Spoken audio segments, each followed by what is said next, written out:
Hi, this is Dawn Wells. Guess what we're listening to? TV Confidential. Also attending the ceremonies honoring Dawn Wells was our friend Geoffrey Mark. Geoffrey Mark, Emmy Award-winning and Grammy Award-nominated writer, producer, performer, author, and showbiz raconteur. We're in, what is this? We're in the Blonde Room of the Hollywood Museum, where everything is breaking up from the fabulous Dawn Wells 55th anniversary Gilligan's Island event, and we ran into our friend Geoffrey Mark, showbiz raconteur, author of many books, including the Lucy book, which is coming back next year in 2020. And Ella, a biography of a legendary Ella Fitzgerald, and Ethel Merman, the biggest star on Broadway, and my memoirs, which are coming out next year as well. And fans on the East Coast will be seeing me and hearing me doing a singing tour called Geoffrey Mark Sings the Unheard Ethel Merman Songbook. That sounds fabulous. Now, have you worked out, do you know the title of your memoir, or is that to be determined? I know the title, but I don't want anyone to steal it. So yes, I know it. When we get closer to a publication, I'll come on as a guest for a show and we'll talk about my ridiculous life and how I've managed to get here. But now we're talking about the fabulous Hollywood Museum and my friend of almost 30 years, Dawn Wells. So what can I say about her except everything you think about her, except she's smarter, she's nicer, and I've had the pleasure of sitting in her home at 6 o'clock in the morning in a t-shirt and shorts, just having coffee and talking about the world, just about the two of us. And no makeup, no hairdos, no costumes, just a very intelligent woman who is curious about the world. I'm never bored in her company, and she made Marianne what she was. Good writing helped, but her heart is the reason why everybody still wants to see her on that show. Absolutely, we're in the blonde room of the Hollywood Museum with her friend Geoff. Little blonde himself this evening. We are in the blonde room of the Hollywood Museum, and Ed is talking with me, Geoffrey Mark. How's it going? About his longtime friend Dawn Wells. I've been fortunate enough to chat with Dawn a few times on TV Confidential. Very gracious. We've talked about this many times. There are some actors who we will not name who run away from their characters. Dawn was never like that. Well, what was the point? I think anybody in show business who understands that it's a business, if you get typecast and get work from it, or if you're so well remembered from one thing, why resent it? Because there's 10,000 people out there out of work, and you get to work. So resenting it is a waste of time, and embracing it means you're embracing your fan base. And Dawn is very smart. And every actor, if they're lucky, there are one or two roles that people will remember them by, and she has that. She has that and more, because she's gone from being an actress to a fan favorite. At this point in time, she's an icon. She's a television icon. How many people can say that and still be vital and beautiful and with us? So many of them are gone, and she's here in our midst. Folks, they're lined up, I don't know how many thick, to get her autograph on her book. She's still here. She's still vital, and it's a thrill to be here for her. Dawn's book, What Would Marianne Do? We're with Geoffrey Mark at the Hollywood Museum. Now, we're also talking to Geoff because you lost one of your dearest friends, Peter Fonda, not too long ago. Yeah, that was a very sad day for me because it's a milestone for me. I'm a strange guy. I've known since I was 2 years old that I was going to be in show business. When I was 13, I met the love of my life, who I had for 47 years. He passed away in January. Peter was in my first movie. I was cast at the age of 16 to play an adult in a Peter Fonda, maybe the only movie he ever made that was a flop, called Fighting Mad. If you ever have the chance to go out and see Fighting Mad, please hold back the urge. You'll do yourself a favor. It is such a dog. Peter was not at his best. We were shooting it on location in Arkansas in the summer. We're wearing winter clothes. He had an air-conditioned trailer. I did not. And I was playing the town gossip. So I had to go wherever he went and reacted to it. But I couldn't react unless he was there and present and doing something with which to react.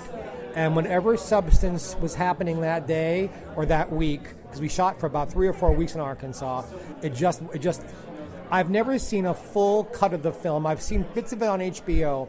It opened in New York City on a Monday. It was gone by Thursday. So I've never seen it in a theater, and I've never seen the whole thing. I know I'm in it. I don't even know if I can tell you what it's about. But you have the memories burned in the theater vault in your mind. In my mind, and I will tell you that I've been fortunate enough to run into my friend many times over the years. Every single time he saw me, he apologized to me for his behavior and laughed about what a bad movie it was, because he knew that I also had drug and alcohol problems, and that I got sober. And I'm 30 years as we're speaking, clean and sober, and he respected that, and he apologized for his behavior. He was a wonderful actor. He was a really good man, and he was a good friend, and greatly missed. And what I admire about him and Jane, every offspring of a famous actor or actress faces this. Do they know me because of me or because of who my mother or father was? And what I admire about both Jane and Peter is that in their own way, in their own time, they both made a mark for themselves, and so that we speak of them, we speak of their body of work, not and their father was Henry.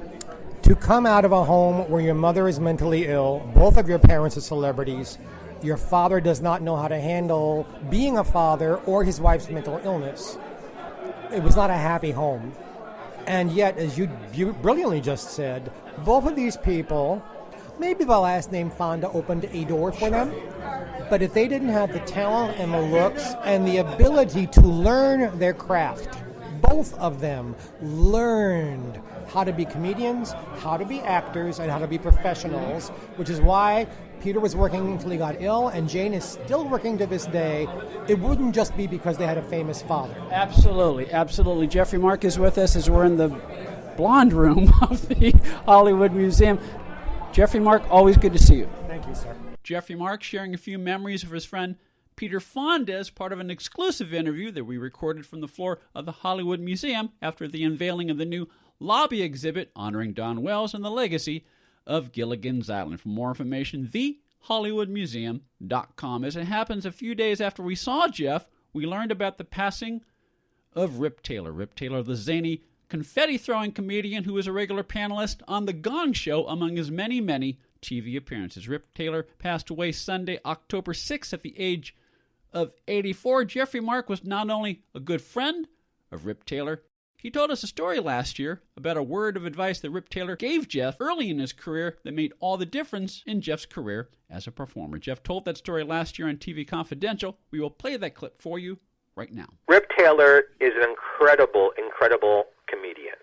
And his signature is that he wore wild clothes and wild wigs and ran through the audience throwing confetti everywhere.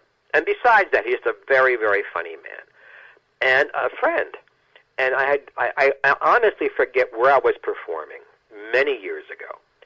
And he took me out to dinner afterwards, and he said, "You know, Geoff, you're so good on stage." And this is Rip talking, not me.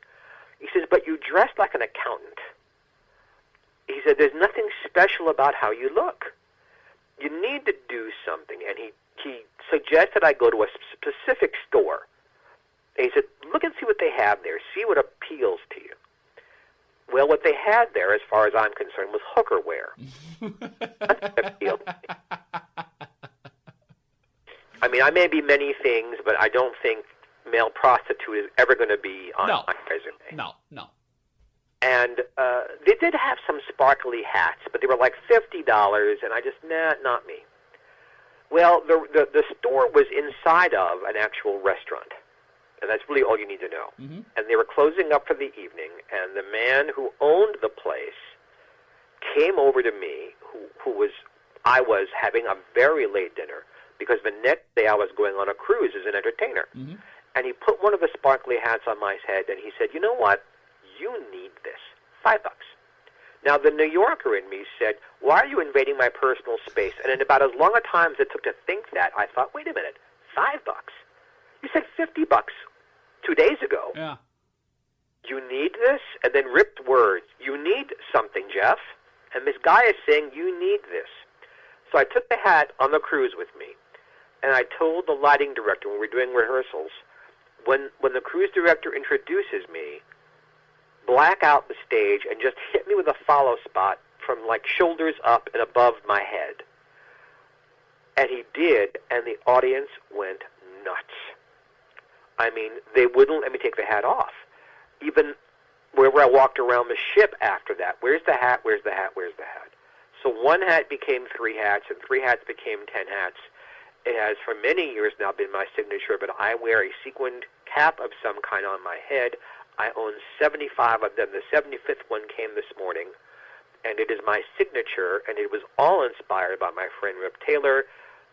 Anywhere I go now, I'm instantly recognizable because of them, and I have him to thank for that. Geoffrey Mark on how Rip Taylor helped him find his signature as a performer. Rip Taylor passed away Sunday, October 6th at the age of 84.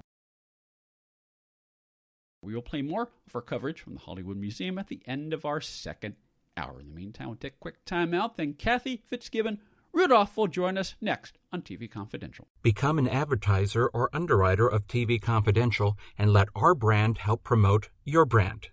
To find out more, go to televisionconfidential.com/advertise. If you're living with diabetes and using insulin, you know the pain of pricking your fingers over and over again. By wearing a small remote device called a continuous glucose monitor or CGM, you can reduce the pain of pricking your fingers right away. If you're testing your blood sugar 4 or more times per day, injecting insulin 3 or more times per day, or using an insulin pump, call the Diabetic Health Hotline today. 800-712-8002. That's 800-712-8002. Paid for by U.S. Med. Story Salon is Los Angeles' longest-running storytelling venue. We have live shows every Wednesday in Studio City, as well as solo shows, podcasts, CDs, and several books. Los Angeles Daily News calls Story Salon Gemstones of Narrative, something new, funny, astonishing. Sunset Magazine says tales tall, tragic, and tantalizing. All of this makes Story Salon one of the most eclectic entertainment experiences available. You can learn more about us by going to our Facebook page or by visiting our website at www.storysalon.com. Accredited by Guinness World Records, welcome to Archival Television Audio Incorporated, a peerless TV soundtrack archive preserving the audio from television's first 3 decades, the 1950s, 60s, and 70s. The golden and silver age of television. For more information, go to atvaudio.com. Ed Robertson, along with her friend Donna Allen Figueroa, who I understand has a new book out. Yes, it's entitled Fall Again Beginnings. It's the first part of a 4-part contemporary romantic series set against the background of working actors. Something that you know a thing or two well, about. You write what you know, and I have been working in the business for several years. It is not necessarily autobiographical, but it's based on... Sure, many of the experiences that the actors in my book have, many have happened to me, many have happened to friends of mine. It's not, if you're looking for Valley of the Dolls, it's not, it's grounded in reality. It is grounded in reality, and it's the first in a series. Yes. Called the Fall Again series. Fall Again. Which is available as a paperback as well as an ebook and in Kindle at fallagainseries.com.